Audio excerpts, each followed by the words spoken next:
1281 मधला दरबार हॉल बांधलेला आहे. शिवाजी महाराजांच्या अगोदरचं हे 250 वर्षापूर्वीचं संस्थान आहे.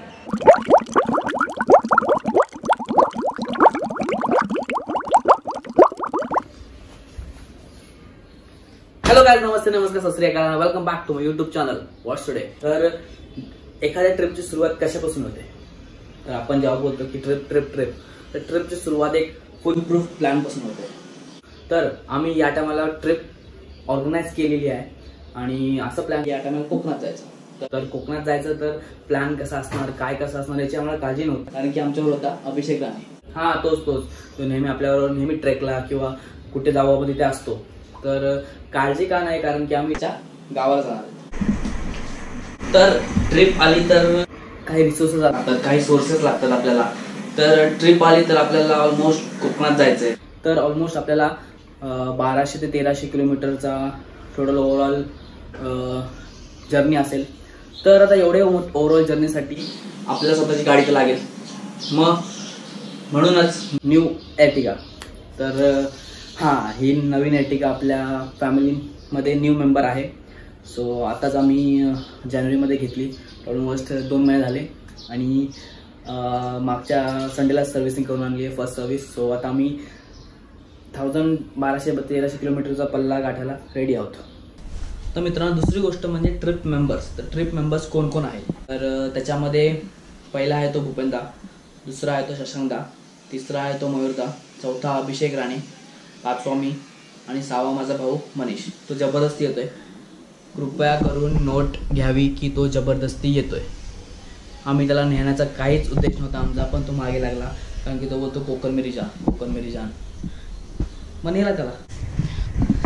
तर आपण जेव्हा बोलतो की ट्रिपला काहीतरी स्टार्ट पॉईंट असतो आणि एक एंड पॉईंट असतो किंवा डेस्टिनेशन फिक्स असतात, काही पण.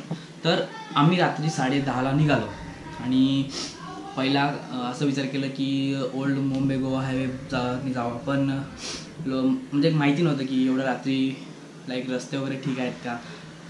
म्हणून आम्ही विचार केला की आम्ही कोल्हापूर मार्गे जाऊ, कोल्हापूर मार्गे गगनबावडा. तर सकाळी आम्ही ऑलमोस्ट 10:30ला निघालो, असं मगाशी बोललो, आणि ऑलमोस्ट 4 का 5 वाजता कोल्हापूरच्या रंकाळा तलावात पोचलो. आणि तिकडे जाऊन असं डिसाईड केलं की एक तर 2 रूट आहेत. एक तर तुम्ही गगनबावड्याने जा किंवा आंबोली घाटातून जा. पण आंबोली घाटातून जर तुम्हाला गोव्याला जायचं तर इझी आहे, पण आम्हाला जायचं होतं सावंतवाडीला. सो आम्ही गगनबावड्याचा रूट प्रिफर केला. गगनबावड्याला गेलो. गगनबावडा किल्ला आहे तो आम्ही एक्सप्लोर केला. तर गगनबावडा किल्ला किंवा गगनबावडा हा भोर राजांनी 1190 साली बांधला होता. म्हणजे ते वरती गेल्यावर मस्जिद आहे, पूर्ण फुल मोठं पठार आहे, तिथे मोठी जत्रा भरते. लोक खूप सारे लोक तिथे येतात आणि तिथे जे गगनगिरी महाराज होते ते तिथे मेडिटेट करायचे. तर तिथे गुफा वगैरे आहेत आणि खाली जेव्हा आपण परत खाली जायला जातो तिथे सारे म्हणजे सगळे जे अवतार होऊन गेले किंवा राम, सीता, हनुमान हे सगळे असे दगडाने कोरलेले आहेत, तर तुम्हाला तिथे बघायला भेटतात.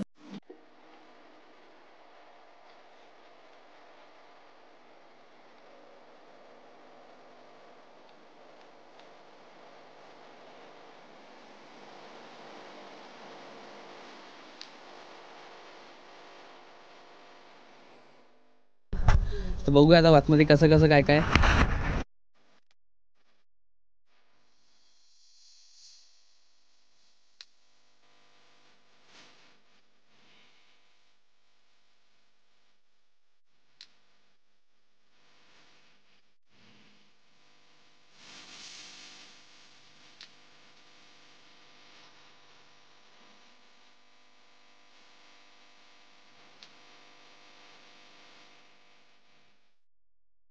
गगनबावडा असा किल्ला एक आहे. म्हणजे काही एवढं काही चढायचं वगैरे नाही आहे. नॉर्मल 5 मिनिटामध्ये तुम्ही वरती जाता, खाली गाडी पार्क करू शकता आणि मग काय एक्सप्लोर करू शकता. तर आम्ही एक्सप्लोर केलं आणि मग त्यानंतर आम्ही डायरेक्ट निघालो होतो सावंतवाडी.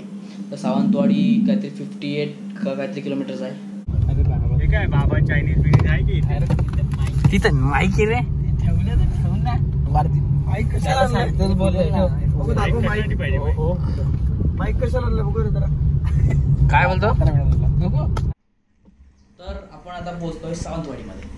तर सावंतवाडीमध्ये काय काय बघायचं, तर सगळ्यात लाईक अट्रॅक्शन जो टुरिस्टला असतो तो 3 प्लेसेसचा आहे. तर पहिला म्हणजे आपला सावंतवाडी पॅलेस, सेकंड म्हणजे मोती तलाव आणि थर्ड म्हणजे जे लाकडी खेळणी आहेत त्याचं आकर्षण टुरिस्ट लोकांना भरपूर आहे. तर आपण पहिला जो सावंतवाडी पॅलेस आहे तो बघूया.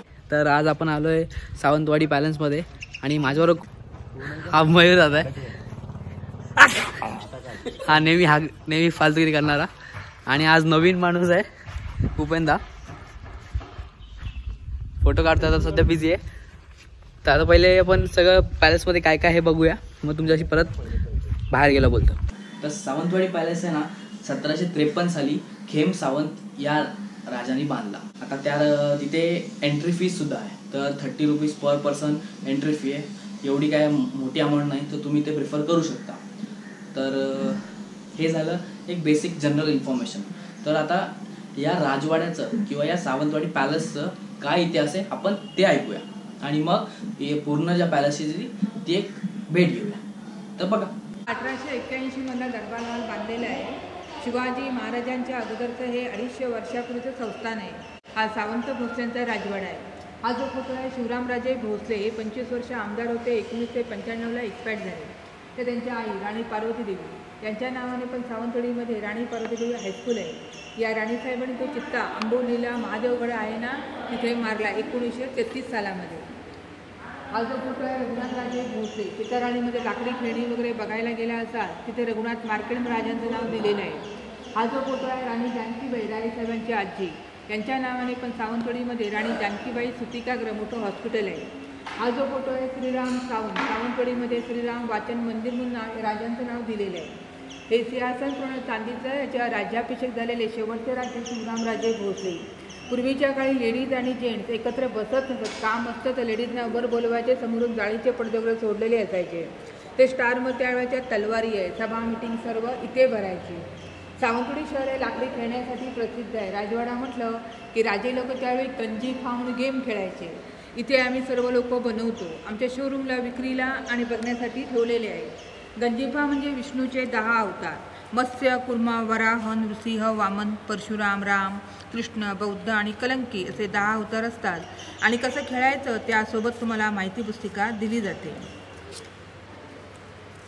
हा वराह 1 ते 10 सिम्बॉल, हा त्याचा वजीर. बाण आहेत रामाचा अवतार, बौद्ध बसलेला अवतार, कल्की युद्धाचा अवतार, चक्र कृष्ण अवतार, परशुरामाचा अवतार, वामन असा बटू येणार, नृसिंह पोट फाडलेला अवतार, कुर्मा म्हणजे कासव आणि मत्स्य म्हणजे मासा. नवग्रह असेल ते 108, राशी असेल ते 144. हे प्रत्येक प्रकारचे गेम आम्ही इथे बनवतो. त्याशिवाय टॅरो कार्ड, प्लेन कार्ड, पैसे वगैरे लावून खेळायचे असतात, ते आध्यात्मिक खेळ असतात. सावंतवाडी संस्थांचा गंजीफा म्हणजे विष्णूचे 10 अवतार.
आणि दुसरी गोष्ट मोती तलाव. तलावाला बघितलं ना एकदम पीस वाटतं, शांतता वाटते. तुम्ही तिथं जरा शांतता दुपार 4-5च्या दरम्यान इथं बघा, एकदम भारी वाटतं. आम्हाला तर कडक वाटलं, तुम्ही पण बघा. आणि तिसरी गोष्ट लाकडी खेळणे. लाकडी खेळण्याचं काय सांगावं, 1 नंबर सगळे खेळणी. जरा कॉस्टली आहेत पण ठीक आहे की तुम्ही शोकेसमध्ये ठेवू शकता, छोट्या मुलांना घेऊन जाऊ शकता.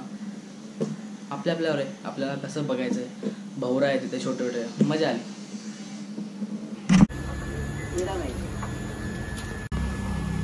भाजी मिठाचे भरणे सोप आहे चहा प्यायचे. हे काय वस्तू लगोटे. चालायला लागली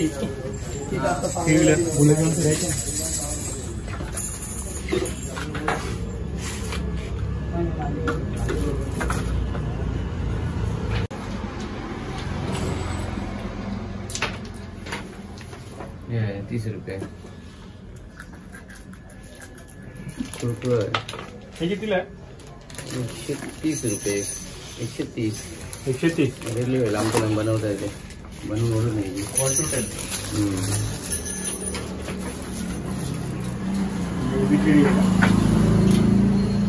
एबीसीडी कितीला? एबीसीडी 300ला.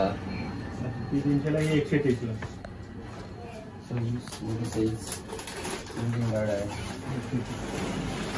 हे काय हे कितीला? ही 130. ही एबीसीडी आहे 300. ही एबीसीडीच आहे पण लहान आहे. हे कितीला? 250. हे किती? 10 नंबर इंजिन गार्ड 12 आहेत. फायनल बोला. फायनल बोल sir.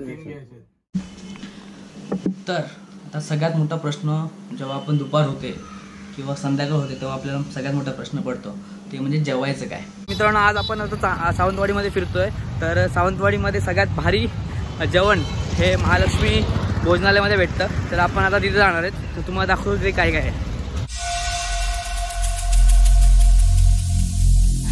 Every single day, I'm gonna make something great. सगळं फिरलो सावंतवाडी आणि 5 वाजता का 5:30 वाजता निघालो. ते म्हणजे डायरेक्ट कुडाळात. तर आम्हाला जायचं होतं सरंबळ म्हणजे त्याच्या मामाच्या गावाला. तर आम्ही सरंबळला गेलो आणि जो व्ह्यू होता ना त्याच्या घराचा एकदम गावाची फिलिंग, टोटल गावाची फिलिंग एक नंबर, फुल मजा आली. आणि तिकडे गेलो. रात्री आम्ही जेवण बनवलं म्हणजे जेवण बनवलं खाल्लं. तर मित्रांनो ही होती एक छोटीशी पहिला दिवस कोकणातला. तर कोकणातला पहिला दिवस ऑलमोस्ट ट्रॅव्हलिंगमध्ये जातो. पण आम्ही ट्रॅव्हलिंगला पण एक्सप्लोरिंग करत गेलो. गगनबावडा बघितला, सावंतवाडी बघितली, मग कुडाळ जरा फिरलो आणि मग त्याच्या गावाला गेलो. सो ते झालं. त्याच्यानंतर आम्ही आय थिंक 11, 11:15ला झोपलो. आणि जी झोप लागली ना तुम्ही बिलीव्ह नाही करणार, डायरेक्ट सकाळी उठलो 6 वाजता डायरेक्ट सकाळी. तर आता ती जे सेकंड डेची व्हिडिओ आहे ती नेक्स्ट व्हिडिओमध्ये येणार आहे कारण की मला लेंदी नाही करायचे व्हिडिओ. सो या व्हिडिओमध्ये मी एवढंच. तर आपण भेटू पुढच्या व्लॉगमध्ये म्हणजे second day of Konkan. So आता मी तुमची रजा घेतो आहे. I am signing out from my video नाव. जर तुम्हाला ही व्हिडिओ आवडली असेल तर नक्की लाईक बटनला हिट करा. जर तुम्ही सावंतवाडी जात आहेत तर त्या 3 गोष्टी नक्की करा. आणि महालक्ष्मी भोजनालय किंवा महालक्ष्मी खानावळ तिथं तुम्ही नक्की खा. तृप्त होईल तुमचं मन, तृप्त. आणि कोकणात आल्यावर आपल्याला पण तृप्त झालंच पाहिजे कारण की एवढा निसर्ग आहे, निसर्गरम्य वातावरण आहे. एन्जॉय. चला बाय बाय. हां एक minute. The most important thing, keep smiling. Bye bye.